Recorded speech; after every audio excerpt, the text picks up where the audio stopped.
सिंहाच्या जबड्यात घालून हात मोजील तातही जात मराठ्याची.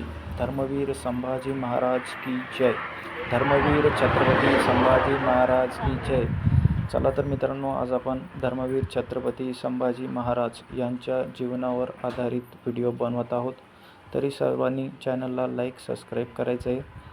कशाप्रकारे छत्रपती धर्मवीर संभाजी महाराज यांनी 40 दिवस हाल सहन केलेले आहेत, कशाप्रकारे औरंग्याने छत्रपती संभाजी महाराजांचे हाल केलेले आहेत, तर सर्व आपण या व्हिडिओमध्ये बघणार आहोत. छत्रपती संभाजी महाराजांचा जन्म 14 मे 1657 रोजी पुरंदर येथील किल्ल्यावर झाला. संभाजी राजांच्या आई सईबाई यांचं अकाली निधन झालं. त्यानंतर मा जिजाऊ साहेबांनी संभाजी महाराजांचं पालनपोषण केलं. वडील छत्रपती शिवरायांच्या सोबत वयाच्या अवघ्या 9व्या वर्षी संभाजीराजे हे आग्र्याला गेले. त्यानंतर आग्र्याहून सुटकेचा एक एक क्षण त्यांनी पिता शिवरायांसोबत अनुभवला. आग्र्यातून सुटका करून घेतल्यानंतर राजे मजल दर मजल करत स्वराज्यात परतले. मात्र संभाजीराजांना त्यांच्या सुरक्षिततेसाठी बराच काळ मथुरेत ठेवण्यात आलं होतं. संभाजीराजे हे केवळ योद्धाच नव्हते, तर ते एक उत्तम साहित्यिकही होते. वयाच्या 14व्या-15व्या वर्षी संभाजीराजेंनी त्यांचे साहित्य, कविता याची चुणूक दाखवून दिली.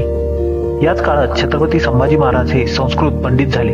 बुधभूषणम या संस्कृत ग्रंथासह इतर भाषेतले 3 ग्रंथही छत्रपती संभाजी महाराज यांनी लिहिलेले आहेत. संभाजी महाराज हे वयाच्या 18व्या वर्षी स्वराज्याचे युवराज, तर केवळ 23व्या वर्षी स्वराज्याचे छत्रपती झाले. अगदी कमी वयातच राजकारण शिकण्याची संभाजी महाराजांची जबरदस्त इच्छा होती. त्यामुळे त्यांनी मुघल दरबार आणि त्या दरबारात होणारं राजकारण कसं असतं हे बालपणातच पाहिलं होतं. शिवरायांचे स्वराज्याचे स्वप्न पूर्णत्वास नेण्यासाठी संभाजीराजे महाराजांच्या मृत्यूनंतर 9 महिन्यांनी छत्रपतींच्या गादीवर विराजमान झाले. रायगडावर छत्रपती संभाजी महाराजांचा राज्याभिषेक झाला. संभाजी महाराज यांनी सुमारे 150 युद्ध लढले असून त्यांना एकाही युद्धात हार पत्करावी लागली नाही. संभाजीराजे आणि त्यांचे सल्लागार कवी कलश हे एकदा गुप्त मार्गाने जात असल्याची माहिती कान्होजी शिर्के याने औरंगजेबाला दिली. त्या माहितीच्या आधारे औरंगजेबाने त्यांना कैद केलं. संभाजी महाराज यांचा 11 मार्च 1689 रोजी वयाच्या 31व्या वर्षी मृत्यू झाला.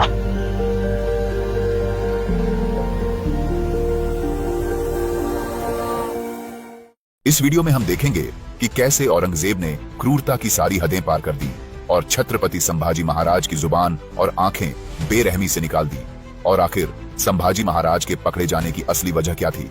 देखिए इस दर्दनाक और रोंगटे खड़े कर देने वाले ऐतिहासिक अध्याय का चौंकाने वाला सच. औरंगजेब का ध्यान अपने सबसे बड़े दुश्मन छत्रपति शिवाजी महाराज के बेटे छत्रपति संभाजी पर था. औरंगजेब छत्रपति संभाजी महाराज को पकड़कर भयंकर यातनाएं देना चाहता था. औरंगजेब बीजापुर पहुंचा और दरबार लगाया. औरंगजेब ने धन का इस्तेमाल करके छोटे मराठा राज्यों को अपनी तरफ कर लिया. अब जीत बहादुरी से नहीं बल्कि सोची समझी तरकीबों से हासिल की जानी थी. इसका प्रभाव यह हुआ कि मराठा बिखर गए और अपने भविष्य को लेकर अनिश्चित हो गए. अब औरंगजेब ने छत्रपति संभाजी महाराज को पकड़ने की योजना पर काम करना शुरू किया. उसने चेतावनी दी कि छत्रपति संभाजी महाराज, जो रायगढ़, राजगढ़ और पन्हाला जैसे किलों के बीच लगातार स्थान बदलते रहते हैं, उन्हें केवल मैदानी इलाकों में पकड़ा जा सकता है. उसने छत्रपति संभाजी महाराज के परिवार, विशेष रूप से शिर्के खानदान के साथ छत्रपति संभाजी को पकड़ने की योजना बनाई.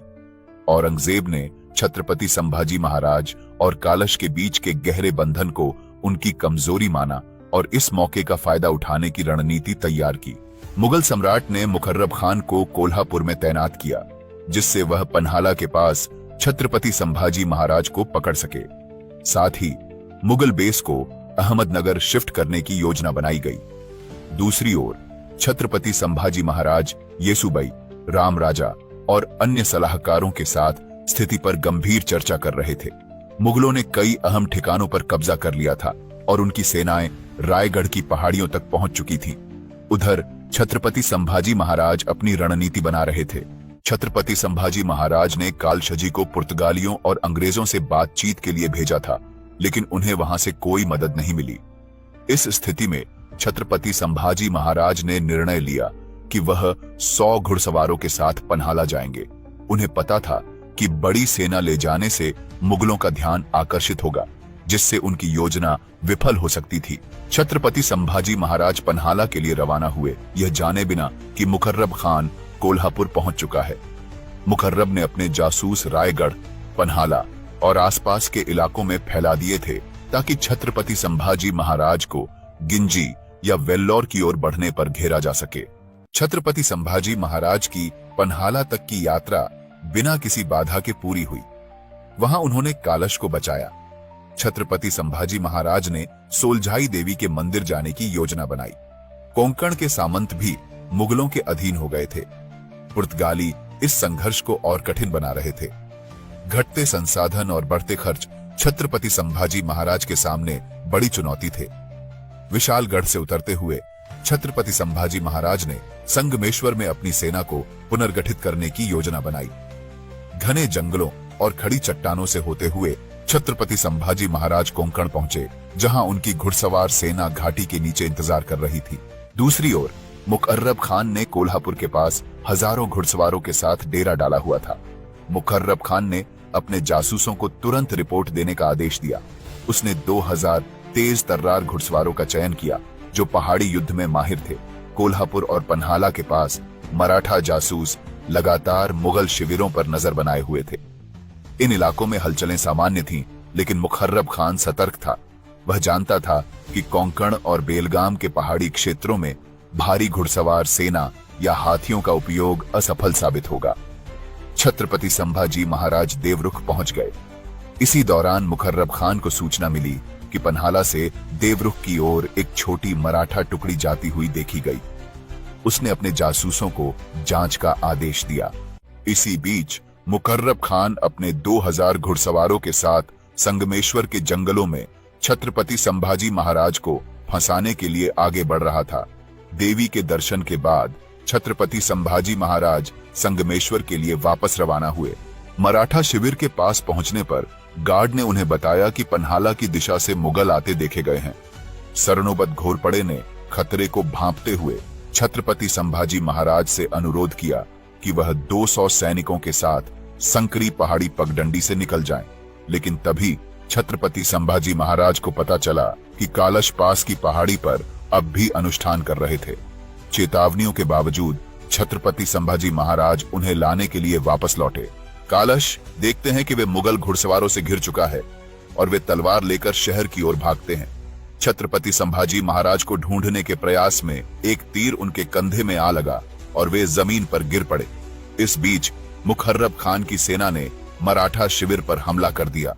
मुगलों ने सैनिकों का निर्दयतापूर्वक कत्लेआम किया। सरणोबत घोरपड़े ने इस लड़ाई में वीर गति को प्राप्त हुए। जब छत्रपति संभाजी महाराज संगमेश्वर लौटे तो उन्होंने पाया कि पूरा कस्बा दुश्मन की सेना से घिरा हुआ था। हालात की गंभीरता को भांपते हुए उन्होंने सरदेसाई के घर में शरण ली और अंतिम लड़ाई की तैयारी शुरू की। छत्रपति संभाजी महाराज कालश की चीख सुनकर सरदेसाई के घर से बाहर निकले, लेकिन तुरंत ही मुगल सैनिकों से घिर गए। मुकर्रब खान के सैनिक हर घर की तलाशी ले रहे थे, लोगों को बाहर खींचकर जंजीरों में जकड़ते जा रहे थे। जब मुकर्रब की नजर छत्रपति संभाजी महाराज पर पड़ी तो उसने औरंगजेब द्वारा भेजे गए चित्र से उनकी पहचान की। घायल और जंजीरों में जकड़े हुए कालश को भी मुकर्रब के सामने लाया गया। मुकर्रब ने उन्हें छत्रपति संभाजी महाराज के करीबी साथी के रूप में पहचान लिया। छत्रपति संभाजी महाराज और कालश सहित सभी कैदियों को भारी जंजीरों से बांधा गया। उनके मुंह बंद कर दिए गए और उन्हें घोड़ों पर लाद दिया गया। मुकर्रब उन्हें घने जंगलों से ले गया ताकि मराठा सेना को कोई चेतावनी न मिले। उधर औरंगजेब छत्रपति संभाजी महाराज के आगमन की तैयारी कर रहा था। जब कैदियों को किले में लाया गया तो उनकी गरिमा छीन ली गई। छत्रपति संभाजी महाराज और कालश को मसखरे जैसे कपड़े पहनाए गए।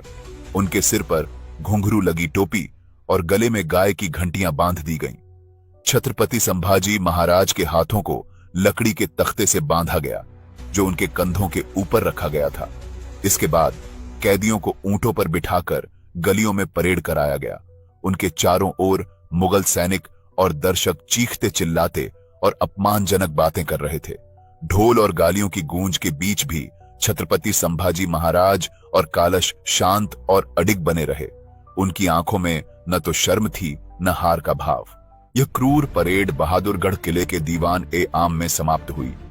खून से सने और जंजीरों में जकड़े हुए छत्रपति संभाजी महाराज और कालश को विशाल कक्ष में लाया गया।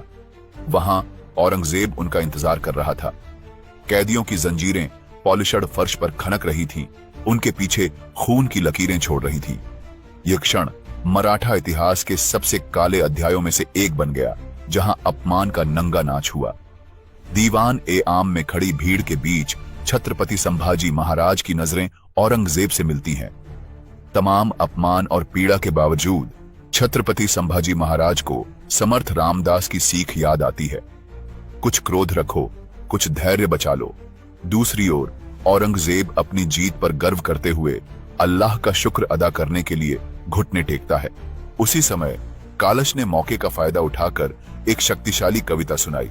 राजन, आप हो रक्त के देवता, आपको देख बादशाह ने अपना तख्त छोड़ दिया और घुटनों पर झुक गया, इसे उसका सम्मान मानो।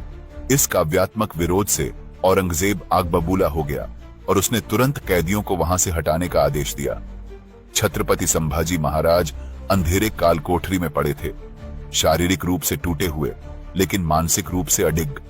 अपने पिता की शिक्षाओं से प्रेरित होकर उन्होंने मराठा जनता के दिलों में स्वतंत्रता की लौ जलाने की कल्पना की।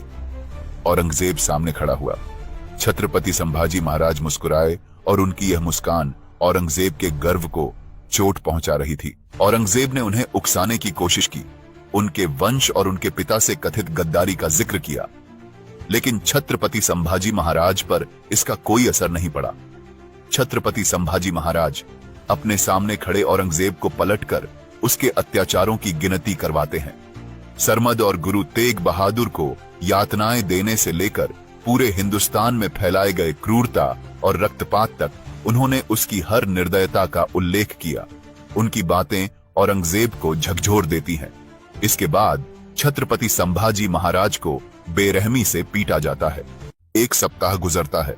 छत्रपति संभाजी महाराज और कालश को इस्लाम और मुगल साम्राज्य के खिलाफ अपराधों का दोषी ठहराया जाता है। मुख्य काजी उन्हें 15 दिनों की सार्वजनिक यातना और अपमान के बाद मौत की सजा सुनाता है। सजा के दिन छत्रपति संभाजी महाराज को सार्वजनिक मंच तक घसीट कर ले जाया जाता है। उनके चारों ओर भीड़ हंसती और चीखती हुई जमा थी।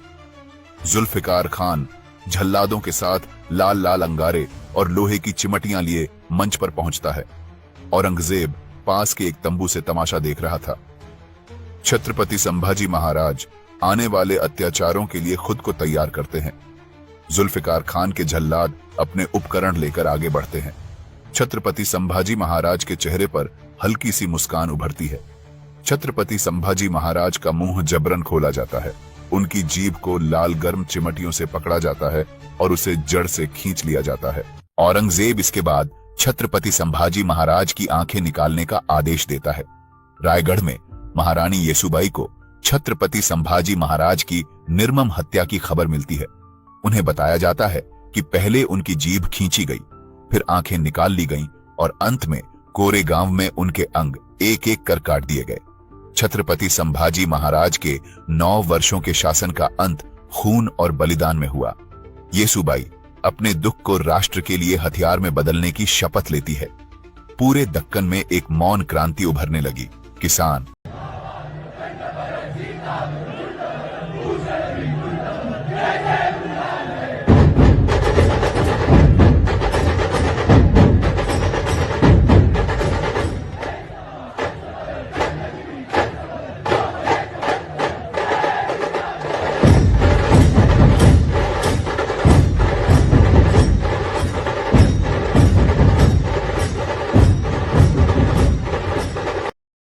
तर कसा वाटला व्हिडिओ मित्रांनो, तर सर्वांनी लाईक सबस्क्राईब करायचं आहे चॅनलला।